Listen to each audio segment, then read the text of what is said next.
예배로 예배드리는 우리 모든 성도님들 하나님의 은혜와 평강이 충만하시기를 주님의 이름으로 축원합니다. 오늘은 역대상 21장 말씀, 이 말씀으로 삶과 죽음의 기준이 되는 교회라는 제목으로 말씀을 나누려고 합니다. 그 역대상 말씀을 읽어보면 다윗은 이렇게 승승장구하는 그러한 사역들을 감당합니다. 하지만 오늘 말씀은 다윗의 그 사역들 가운데 실패했던 내용이 담겨져 있는 그런 말씀입니다. 다윗이 이스라엘 나라를 다스리면서 나라의 지경이 넓어지고 군사들이 많아지고 주변 민족들은 감히 이스라엘을 넘볼 수 없도록 그렇게 강력한 힘을 가지게 되었습니다. 근데 이때 다윗은 하나님 앞에서 큰 죄를 범하게 됩니다. 역대상 21장 1절 말씀 보시면요, 우리 말씀을 같이 읽겠습니다. 사탄이 일어나 이스라엘을 대적하고 다윗을 충동하여 이스라엘을 계수하게 하니라. 아멘. 사탄의 충동으로 다윗이 이스라엘 나라의 인구 조사를 하게 되었다는 말씀입니다. 사실 살인죄나 간음죄를 저지른 것도 아니고 왕이 백성들의 숫자가 얼마나 되는지 그 인구를 조사하라고 명령한 것이 무슨 큰 잘못이 되겠는가, 이런 생각을 해볼 수 있습니다. 하지만 하나님께서는 다윗이 지었던 어떤 윤리적인 그런 죄보다도 이 인구조사를 한 죄에 대해서 더 크게 죄로 여기셨습니다. 왜 그러셨을까? 왜 그랬을 것 같습니까, 여러분? 여러분, 에덴 동산을 한번 생각해 보시기 바랍니다. 하나님께서는 에덴 동산을 창조하시고 아담과 하와를 그 가운데 두시면서 너희가 자유롭게 임의대로 먹고 싶은 대로 그렇게 에덴 동산에서 행할 수 있도록 모든 자유를 다 허락해 주셨습니다. 에덴 동산에서 내가 하고 싶은 대로 다 한다는 것은 그 사람이 바로 이 에덴 동산의 주인이고 왕이라는 것을 의미하는 것입니다. 곧 인간은 하나님께서 창조해 놓으신 모든 자연 만물 가운데 가장 중심이고 주인공이고 주인이고 왕으로서 우리가 이 땅에 창조된 것입니다. 그렇기 때문에 혹시 본인 얼굴을 거울 볼 때마다 마음이 별로 들지 않게 생겼다 할지라도 여러분들이 내가 이 땅에 인간으로 사람으로 태어났다는 그 자체만으로도 충분히 감사하실 수 있기를 바랍니다. 별로 아멘 안 하시는 거 보니까 본인에 대해서 굉장히 자랑스럽게 여기시는 것 같은데, 하나님께서는요 이처럼 모든 것을 인간에게 허락해 주셨는데 한 가지 허락하지 않은 것이 있었습니다. 그것이 바로 선과 악을 알게 하는 나무 열매는 너희가 따먹어서는 안 된다, 이렇게 말씀을 하신 것이죠. 곧 아담과 하와는 에덴 동산 안에서 왕처럼 주인처럼 그렇게 지내다가 동산 중앙에 있는 이 선과 악을 알게 하는 나무의 열매를 볼 때에 무엇을 깨달았겠습니까? 아, 내가 왕이 아니구나, 내가 이곳의 주인이 아니구나, 그것을 깨달을 수 있었던 것이죠. 내 마음대로 다 할 수 있는 줄 알았는데 내가 할 수 없다는 것을 그가 아는 것이죠.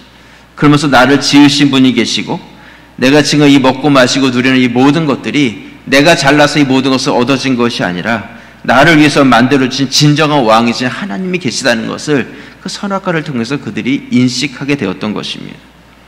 무엇이든지 할 수 있는 자유를 주셨지만 그 자유를 가지고 선악과를 따먹지 않음으로 인해서 하나님의 왕 되심과 하나님의 하나님 되심을 인정하면서 그들이 에덴 동산에서 살아야 했습니다. 근데 그때 사탄이 하와를 찾아오죠. 그리고 하와를 유혹합니다. 창세기 3장 4절 말씀, 뱀이 여자에게 이르되 너희가 결코 죽지 아니하리라. 5절 함께 읽겠습니다. 너희가 그것을 먹는 날에는 너희 눈이 밝아져 하나님같이 되어 선악을 알 줄 하나님이 아심이니라. 하나님께서는 선악과를 통해서 인간이 하나님을 왕으로 인정하고 모시면서 살도록 창조해 주셨는데, 인간은 그 하나님께서 주신 그 자유를 가지고 자신이 하나님의 자리를 차지하고 싶어 했습니다. 그래서 선악과를 따먹은 것이죠. 내가 하나님처럼 될 것이다.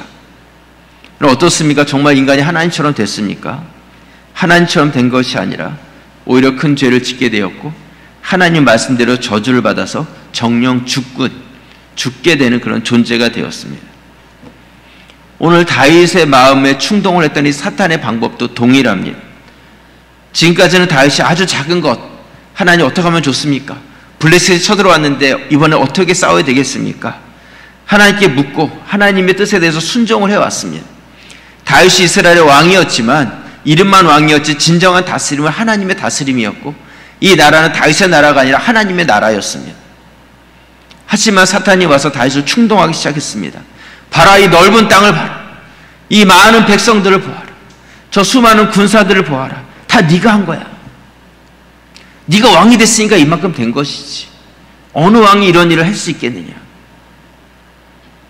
내 이름을 내고 내 업적을 드러내기 위해서 인구조사를 해라. 얼마나 많은 사람들이 늘어났는지 한번 조사를 해봐라. 다윗은 인구조사할 필요 없다는 그런 이야기를 들으면서도 오히려 그것을 실행하도록 재촉을 합니다. 역대상 21장 3절 말씀 보시면요. 요압이 아뢰되 여호와께서 그 백성을 지금보다 100배나 더하시기를 원하나이다. 내 주 왕이여, 이 백성이 다 주의 종이 아니니까 내 주께서 어찌하여 이 일을 명령하시나이까? 어찌하여 이스라엘이 범죄하게 하시나이까 하나. 4절 우리 함께 읽겠습니다. 왕의 명령이 요압을 재촉한지라. 드디어 요압이 떠나 이스라엘 땅을 두루 다닌 후에 예루살렘으로 돌아와. 결국은 인구조사를 마친 것이죠. 그렇다면 행복해졌습니까? 다윗이 그 왕권이 더 강해졌습니까? 선악과를 따먹은 아담과 하와가 하나님처럼 된 것이 아니고 행복해진 것이 아닌 것처럼 다윗도 그렇지 않았습니다. 여러분, 사탄은요 속이는 자입니다. 거짓의 영입니다. 아담과 하와는 하나님처럼 된다는 그 말에 속아서, 그 거짓말에 속아서 선악과를 따먹고 오히려 벗은 몸이 부끄러워 그 벗은 것을 가리고 하나님의 말씀대로 정령 죽으리라, 죽을 존재가 되었습니다. 하나님 말씀이 맞았던 것이죠. 사탄은 속이고 거짓말한 것입니다. 오늘 다윗도 마찬가지입니다. 다윗이 지은 죄가 윤리 도덕적인 그런 죄가 아니라 자기 자신이 하나님이 되려가는 그러한 죄였습니다. 하나님이 받으셔야 될 하나님 영광을 가로챈 것이죠. 하나님께서는 그렇기 때문에 크게 다윗을 징계하십니다. 혹시 여러분 무엇인가 나를 드러내고 싶은 그런 마음과 충동이 드러난다면, 아니면 내가 드러나야 되는데 내 이름이 드러나지 않는 그러한 무시함이 여러분 가운데 있다 할지라도 그 가운데서 내 안에 쓴뿌리가 생기지 않도록 사탄의 충동, 사탄의 속임과 거짓말에 여러분이 넘어가지 마시길 바랍니다. 나를 한 번 더 점검해 보실 수 있길 부탁을 드립니다. 사탄의 범죄로 하나님께서는 이스라엘 백성들을 징계하십니다. 순식간에 전염병이 돌았고 7만 명이 죽었습니다. 역대상 21장 14절 말씀을 함께 읽겠습니다. 이에 여호와께서 이스라엘 백성에게 전염병을 내리심에 이스라엘 백성 중에 죽은 자가 7만 명이었더라. 여러분 어떻습니까? 다윗이 나라가 이만큼 부강해지자 인구조사라고 봐라, 내가 이만큼 많은 백성들을 만들어내었다, 이만큼 강한 군사를 만들어내었다 자랑하려는 그 순간에 하나님께서는 그가 자랑하는 이스라엘 백성들을 치시기 시작했습니다. 손꼽아서 하나둘 하면서 그렇게 인구조사를 했는데 순식간에 하나님께서 7만 명을 죽여버리신 것이죠. 그러면서 하나님께서 뭐라고 이 이스라엘 백성 가운데 증명하고 계십니다. 너가 그 백성의 주인이 아니라는 것입니다. 이 백성은 너의 백성이 아니라 내 백성이라는 것이죠. 네가 아무리 그 숫자를 많게 늘렸다 할지라도 그건 네가 늘린 것이 아니라 내가 늘린 것이고, 하나님께서 뜻하시기만 하시면 순식간에 7만 명도 죽이실 수 있는 그런 분이라는 것을 하나님께서는 깨닫게 하셨습니다. 다윗의 착각이었죠. 자기 힘으로 된 것 같지만 그 일을 이루시고 성취하신 분은 하나님이셨습니다. 다윗의 위대한 점은요, 그가 자신의 잘못을 깨닫게 되었을 때 하나님 앞에서 철저하게 회개하였다는 것입니다. 굵은 베옷을 입고 하나님, 제가 잘못했습니다. 잘못한 것은 접니다. 이 백성을 이렇게 죽이십니까? 이 백성을 살려주시고 저에게, 또 우리 아버지의 가문에게, 우리 가문에게 차라리 재앙을 내려주십시오. 간절히 기도하죠. 이것이 다윗의 위대한 모습입니다. 힘과 권력을 가진 자들은요, 뭔가 잘못을 해도 그 힘과 권력으로 그것을 벗어납니다. 신문이나 뉴스 보면 그런 일들 우리가 보고 안타까워하고 있지 않습니까? 이 다윗 시대만 해도요, 왕이 말하면 그게 법이 되는 시대였습니다. 그런데 다윗은 어떤 자기가 가지고 있는 힘과 권력으로 이 잘못을 그냥 넘어가려고 하지 않았습니다. 하나님 앞에서 자신의 잘못을 시인하고 하나님 앞에서 철저하게 회개를 합니다. 다윗이 다시 하나님을 진정한 왕으로 인정하면서 그가 다시 한번 변화가 일어나게 된 것이죠. 하나님께서는 다윗의 이 변화와 간절한 기도를 들으시고 선지자 갓을 다윗에게 보내십니다. 그것이 오늘 본문의 말씀인데요. 역대상 21장 18절 말씀. 여호와의 천사가 갓에게 명령하여 다윗에게 이르시기를 다윗은 올라가서 여부스 사람 오르난의 타작 마당에서 여호와를 위하여 제단을 쌓으라 하신지라. 19절 말씀 우리 함께 읽겠습니다. 이에 갓이 여호와의 이름으로 이른 말씀대로 다윗이 올라가니라. 아멘. 하나님께서는 전염병으로 백성을 치시다가 7만 명이 죽었을 때 이렇게 쭉 사람들이 쓰러지고 죽어왔는데 오르난의 타작마당까지 왔을 때 그 전염병에 칼을 든 천사를 멈추게 하십니다. 그리고 다윗의 그 회개의 기도를 들으시고 갓을 보내셔서 올라와라. 이 전염병이 멈춰진 그 자리에 올라와서 제사를 드리라고 명령을 하십니다. 오늘 역대상 21장 15절 말씀에 보시면요, 우리 말씀을 함께 읽겠습니다. 하나님이 예루살렘을 멸하려 천사를 보내셨더니 천사가 멸하려 할 때에 여호와께서 보시고 이 재앙 내림을 뉘우치사 멸하는 천사에게 이르시되 족하다, 이제는 내 손을 거두라 하시니 그때 여호와의 천사가 여부스 사람 오르난의 타작마당 곁에 선지라. 상상해 보시기 바랍니다. 천사가 전염병의 칼을 들고 이스라엘을 치기 시작했습니다. 천사가 지나가는 자리마다 사람들이 쓰러졌고 천사가 멈춰서고 그 뒤에 7만 명의 사람이 쓰러져서 죽었습니다. 그리고 하나님께서 다시 명령만 하면 또 앞으로 전진해 가면서 수많은 사람들을 죽일 것입니다. 지금 천사는 숨을 고르듯이 잠깐 그 자리에 멈춰 서 있는 것이죠. 그 죽음의 자리 앞에, 그 가장 앞에 다음 순서가 바로 넌데 그 자리에 누구를요? 다윗을 부르신 것이죠. 그 자리로 올라오라고 말씀하십니다. 자칫하면 죽을 수 있는 그 자리에 다윗을 부르시는 것이죠. 한쪽에는 죽음 시체가 가득하고 한쪽에는 아직 살아있는 그 생명이 남아있는 그 자리, 그 기준되는 그 기준점에 하나님께서는 다윗에게 제사를 드리라고 명령을 하십니다. 그럼 다윗의 제사가 얼마나 간절했을지 상상이 되시지 않습니까? 벼랑 끝에 매달려서 사느냐 죽느냐 거기서 바둥바둥거리고 있는 그 사람이 하나님께 기도를 드린다면 대충 기도를 드리겠습니까? 다윗은요, 최선을 다해서 제사를 준비합니다. 오르난의 타작마당, 오르난의 땅이었고 또한 그의 재물과 또한 곡식을 떠는 그런 기계들과 또한 소재물들과 이것들에 대해서 오르난은 왕이시여 가져가서 마음대로 It's free, 공짜로 다 드릴 테니까 마음대로 사용하시고 하나님께 제사를 드리십시오.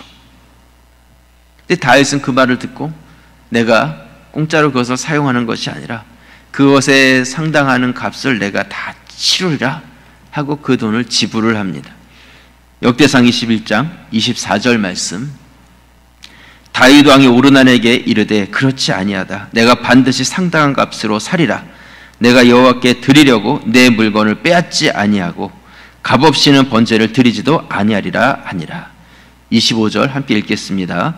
그리하여 다윗은 그 터 값으로 금 600세겔을 달아 오르난에게 주고. 다윗은 실수와 실패와 범죄함이 있었지만 회개하자 그의 삶과 사역 속에 기준이 잡히기 시작했습니다. 지난주 오후에요, 성폭력 예방에 대한 그러한 특강이 있었습니다. 나라에서 실시하는 무상 교육인 줄 알고 허락을 했는데 와서 보니까 그렇지 않았어요. 교육을 목적으로 약을 파는 약장수였습니다. 제대로 검증되지 않은 것들 여러분 사실 필요가 없고요. 제대로 알아보지 못해서 참 죄송합니다.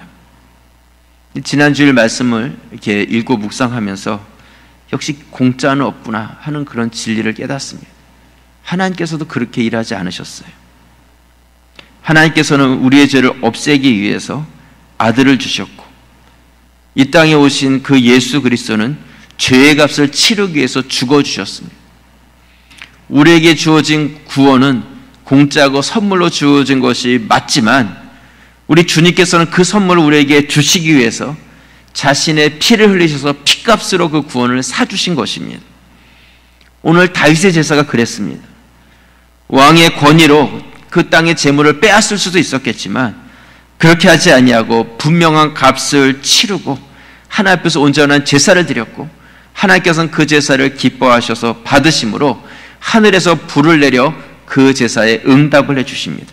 그리고 천사에게 명령을 하시죠. 역대상 21장 26절 말씀, 다윗이 거기서 여호와를 위하여 제단을 쌓고 번제와 화목제를 드려 여호와께 아뢰었더니 여호와께서 하늘에서부터 번제단 위에 불을 내려 응답하시고, 27절 말씀 함께 읽겠습니다. 여호와께서 천사를 명령하심에 그가 칼을 칼집에 꽂았더라. 아멘. 칼을 칼집에 꽂았다는 건 무슨 뜻이겠어요? 이제 모든 재앙이 그쳐졌다는 것을 말씀하는 것입니다. 곧 칼을 휘두르려고 칼을 들고 있었는데 이게 사느냐 죽느냐의 그 갈림길이죠. 이것을 휘두르느냐 아니면 칼집에 꽂느냐. 근데 그것을 결정지은 것이 무엇이냐면 바로 그 삶과 죽음 사이에서 드렸던 다윗의 온전하면서도 간절한 제사였습니다. 어려움의 문제 또한 죽음의 문제 앞에서 그 자리가 죽음과 어려움의 자리가 아니라 생명과 회복의 자리로 다윗은 그것을 바꾸어 갔습니다. 여러분, 어떤 어려움과 어떤 문제를 가지고 계십니까? 오늘 성경은 심판과 재앙의 자리가 회복과 생명의 자리로 바뀌었다고 말씀하고 있습니다. 여러분이 앉아있는 그 예배의 자리, 또한 우리 교회, 건물적인 교회만이 아니라 바로 성도들이 모여있는 이 교회의 자리가 바로 그런 회복의 자리인 것을 믿으시길 바랍니다. 삶과 죽음의 기준이 되는 자리입니다. 세상에 어떤 문제를 가지고 곧 죽을 것 같은 그러한 문제 앞에 있을 때 여러분들이 예배 자리를 통해서 새로운 힘과 회복을 얻는 그런 은혜가 있기를 바랍니다. 저는 말씀을 준비하면서요, 그렇게 하나님께 기도를 드렸습니다. 하나님, 우리 가자저에게 성도들이 예배 가운데 얼굴빛이 바뀌게 해주십시오. 인생의 답을 찾지 못해서 힘들고 지쳐서 들어왔던 성도들이 예배 가운데서 얼굴이 살아나게 해주십시오. 삶의 힘을 얻고 다시 한번 도전할 수 있는 열정을 가지고 그렇게 세상으로 다시 한번 달려나갈 수 있는 그런 예배가 우리 주님 전에서 드려지게 해주십시오. 그런 기도를 드렸습니다. 여러분, 오늘 예배 가운데 또 우리 가자저에게 모든 예배 가운데 그런 은혜가 있기를 주님의 이름으로 축원합니다. 여러분, 광야에서 고라 자손이 모세와 아론을 반역합니다. 그리고 고라 자손을 따랐던 자들과 모든 사람들을 한 곳에 모으고 회막 앞에 두었을 때 하나님께서는 땅을 가르시고 그 모든 사람들을 땅속으로, 그리고 땅이 합쳐짐으로 성경은 삼켰다는 단어를 사용하고 있습니다. 삼켰다. 순식간에 흔적도 없이 다 죽어버린 것이죠. 이런 일이 있은 다음 날 남은 백성들이 모세와 아론을 찾아와서 뭐라고 했는지 아십니까? 고라 자손의 반역과 그들에 대한 심판이 있은 다음 날 남은 백성들이 모세와 아론에게 했던 말, 민수기 16장 41절 말씀, 우리 말씀을 함께 읽겠습니다. 이튿날 이스라엘 자손의 온 회중이 모세와 아론을 원망하여 이르되 너희가 여호와의 백성을 죽였도다 하고, 남은 자들이 또다시 와서 모세와 아론을 원망하기 시작했습니다. 저 분별력이 없는 사람이라는 생각이 들어요. 하나님 편에서 생각하면 그들의 시각이 이렇지 않았을 텐데 자기 편에서 생각하니까 자기 뜻이 다 옳다고 생각한 것이죠. 하나님께서는 모세와 아론을 원망하는 이들을 향해서 또다시 진노의 칼을 드시고 연병으로 그들을 치시기 시작했습니다. 사람들이 쓰러져 나가고 죽어가기 시작했습니다. 그때 모세는 아론에게 얼른 번제단에 가서 화로, 향로에다가 그 번제단의 불씨를 가지고 다시 와서 이 연병이 지나가고 있는 이 자리에 서라고 명령을 하죠.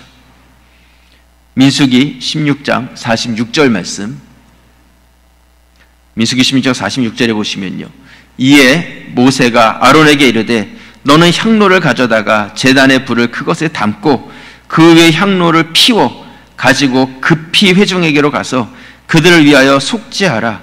여호와께서 진노하셨으므로 연병이 시작되었습니다.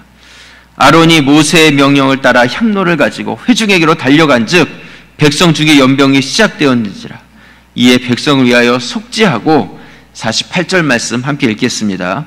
죽은 자와 산 자 사이에 섰을 때에 연병이 그치니라. 아멘.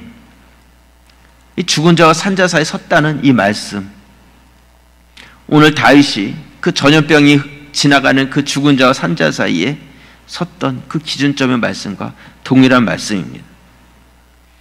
여러분, 교회가, 여러분의 예배가, 성도가 바로 이 삶의 기준이 될 수 있기를 바랍니다. 여러분 인생의 문제를 풀고 해결하는 기준이 바로 거기에 있습니다. 여러분은 어디에 기준을 두고 살고 계십니까? 여러분들의 기준이 하나님 말씀이고 예배이고 또한 하나님 자신이기를 바랍니다. 구약의 성막과 성전은요, 하나님과 죄인된 인간이 서로 만나는 그러한 장소였습니다. 인간이 하나님께 나아갈 수 없을 때 희생의 피를 들고 지성소 안에 들어가서 하나님의 그 임재와 하나님의 은혜를 경험할 수 있었습니다. 곧 이 성막은요, 하나님과 인간 사이에 유일하게 소통할 수 있는 그런 소통의 장소였어요. 오늘 다윗이 하나님께 나아와서 제사를 드렸던 이 자리가 바로 그런 자리입니다. 이 자리가 어떤 자리냐면요, 그 이전에 아브라함이 창세기 22장에 보면 아들 이삭을 하나님께 제물로 드렸는데 그 제물로 드렸던 자리가 바로 이 다윗이 드렸던 이 오르난의 타작마당입니다. 다 그 제사 드렸던 그 자리였어요. 그리고 역대상 22장 1절 말씀에 보시면, 역대상 22장 1절 우리 함께 읽겠습니다. 다윗이 이르되 이는 여호와 하나님의 성전이요 이는 이스라엘의 번제단이라 하였더라. 이 다윗이 하나님께 제사를 드렸던 이 장소가 하나님의 성전과 하나님께 제사를 드리는 번제단이 되었다고 말씀하고 있습니다. 여러분, 삶과 죽음의 기준이 되는 바로 그곳에 하나님께 제사 드리는 성전이 세워진 것이죠. 여러분, 오늘날의 교회는요, 예수 그리스도의 희생의 핏값으로 세워진 곳입니다. 이 교회가 그냥 얻어진 것이 아닙니다. 그렇기 때문에 우리 교회가 바로 그러한 역할을 감당해야 합니다. 하나님과 인간 사이에 이 세상 어느 자들도, 믿지 않는 자들, 하나님께 기도하거나 말씀 보거나 그러지 않습니다. 이 교회 안에서 바로 이런 일들이 일어나고 있는 것이고, 또한 성전된 성도들의 삶 가운데서 이런 일들이 일어나는 것이죠. 우리가 그 접촉점이 되어서 이 땅 가운데서 살아가야 될 사명이 있다는 것을 기억하시기 바랍니다. 저희 교회가 5월 한 달 동안 우리 아침 이전에도 찬양을 드렸지만 행복이라는 찬양을 계속 하나님께 드렸습니다. 행복, 제목만 들어도 좀 마음이 기뻐지지 않습니까? 가사를 보면 이렇습니다. 화려하지 않아도 정결하게 사는 삶, 가진 것이 적어도 감사하며 사는 삶, 내게 주신 작은 힘 나눠주며 사는 삶, 이것이 나의 삶의 행복이라오. 눈물 날 일 많지만 기도할 수 있는 것, 억울한 일 많으나 주를 위해 참는 것, 비록 짧은 작은 삶 주 뜻대로 사는 것, 이것이 나의 삶의 행복이라오. 이것이 행복이라오. 세상은 알 수 없는 하나님 선물, 이것이 행복이라오. 하나님의 자녀로 살아가는 것, 이것이 행복이라오. 남들과 비교하며 행복할 것이 별로 많지 않겠지만 내가 하나님의 자녀이기 때문에 그것으로서 정결하고 감사하고 나눠주면서 살아갈 때 남들이 가질 수 없는 행복을 누릴 수 있는 것이죠. 여러분, 이것이 바로 기준을 가진 자의 삶입니다. 삶과 죽음 사이에 그 분명한 기준을 가지고 주의 앞에서 예배드리며 나아가게 될 때 이 행복을 나의 행복으로 만들어갈 수 있게 됩니다. 어제 중보기도팀 단합 모임이 있어서 잠깐 나갔다 왔는데요, 오늘 권사님이 그런 이야기를 하셨습니다. 수영을 배우고 싶었는데 아무리 노력해도 수영이 잘 되어지지 않았대요. 물에 뜨질 않는 것이죠. 그래서 어떻게 하면 배울 수 있을까 하다가 내가 예수 믿는 사람인데 죽으면 천국 가면 되지, 그러면서 머리를 물속으로 푹 파묻고 온몸의 힘을 쫙 빼니까 몸이 붕 하고 뜨기 시작했다는 것이죠. 그러면서 수영을 배웠다는 거예요. 또 자전거를 배울 때에도 땅만 보면서 막 자전거를 타려니까 금방 넘어질 것 같아서 무서워서 못 배웠는데 예수 믿는 믿음을 생각하면서 또 죽으면 내가 하나님 나라 가면 되지. 그래서 먼 하늘을 바라보면서 자전거를 탁 타기 시작했는데 그때부터 균형이 잡히고 자전거를 배우게 됐다는 거예요. 그래서 권사님 말씀이 수영도 자전거도 다 예수님이 가르쳐 주셨대요. 여러분 앞으로 배우실 때 학원에서 강습비 내지 마시고 예수님께 강습비 내시고 배우시기 바랍니다.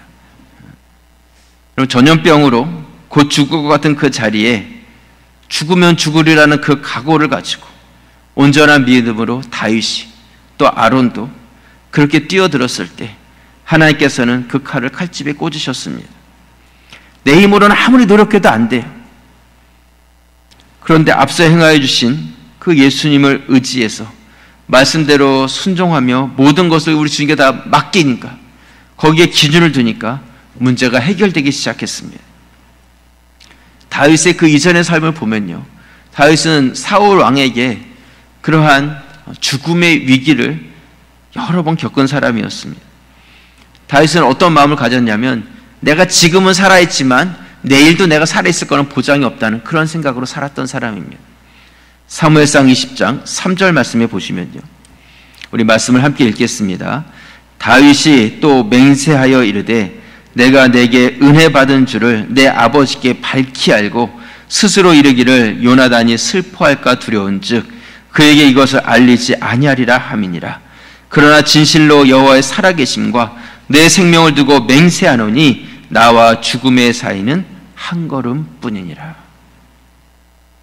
다윗은 나와 죽음 사이가 한 걸음뿐이라는 거예요.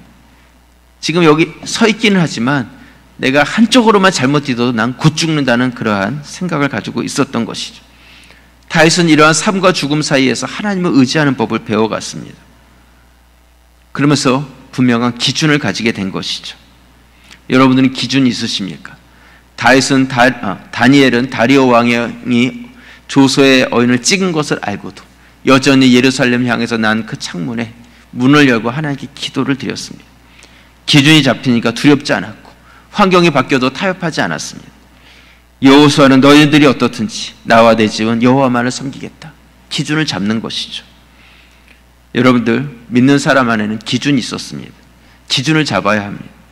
신방을 하면서 기도 제목들을 듣습니다. 그래서 제가 드리는 말씀은 항상 비슷해요. 기준을 잡으십시오. 하나님 앞에 말씀 묵상하고 예배 드리는 그 시간이 기준이 되십시오. 권면을 드립니다.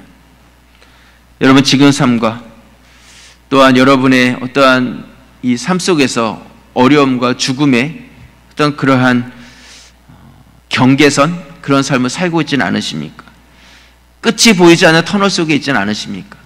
어디가 끝인지만 알면 내가 지금 참을 수 있을 것 같은데 그 끝이 어딘지 몰라서 내가 힘들어 살고 있지는 않으십니까?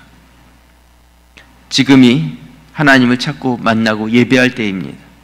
여러분들이 하나님 앞에서 기도했고 눈물 흘렸던 그 자리가 하나님께서 은혜와 샘물을 터지게 하는 자리로 바꾸어 주실 것입니다.